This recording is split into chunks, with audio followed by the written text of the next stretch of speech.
وزیر خارجہ مخدوم شاہ محمود قریشی کے دورہ برطانیہ کے دوران house of common select committee برائے خارجہ امور کے سربراہ ٹام ٹگن ڈاٹ اور ڈیفنس کمیٹی کے سربراہ ٹوبیس ایلووڈ کی سربراہی میں برطانوی پارلیمنٹیرینز کے وفد کی ملاقات پاکستانی ہائی کمیشن لندن میں ہوئی۔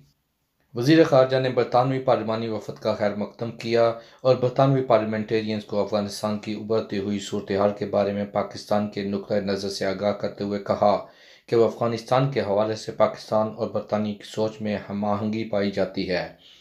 دونوں ممالک افغانستان میں قیام امن چاہتے ہیں۔ ضرورت اس امر کی ہے کہ افغانستان کو تنہا نہ چھوڑا جائے۔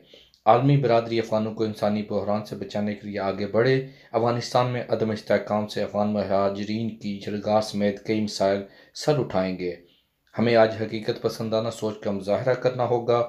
بھارتی قابض افواج کی جانب سے مقبوضہ جموں و کشمیر میں جاری مظالم، بدترین محاصرے اور انسانی حقوق کی سنگین خلاف ورزیوں سے آگاہ کیا اور کہا کہ ہم نے بھارتی قابض افواج کے مقبوضہ جموں و کشمیر میں جاری مظالم پر 131 صفحات پر مشتمل ڈوزیر جاری کیا ہے، جس میں بھارتی افسران کے جنگی جرائم میں ملوث ہونے کے ناقابل تردید ثبوت موجود ہیں۔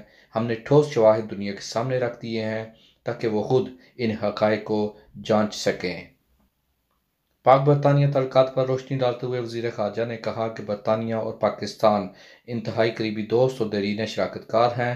اب وقت آ گیا ہے کہ پاک برطانیہ اسٹریٹجک شراکت داری کو آگے بڑھایا جائے اور تعلقات کو اگلے درجے تک لے جایا جائے۔ اگلے سال پاکستان اور برطانیہ کے درمیان سفارتی تعلقات کے 75 سالہ جشن کو شاندار طریقے سے منانے کا ارادہ رکھتے ہیں۔ وزیر خارجہ نے پاکستان اور برطانیہ کے درمیان باہمی تعلقات کو مزید مستحکم اور فعال بنانے اور اقتصادی تعلقات کو وسعت دینے کے لیے برطانیہ میں مقیم 16 لاکھ پاکستانی نژاد برطانوی شہریوں کی خدمات کو بہتر طور پر بروئے کار لانے کی ضرورت پر زور دیا۔ سید فرحت عباس کاظمی، A1 ٹی وی، آج نیوز، لندن۔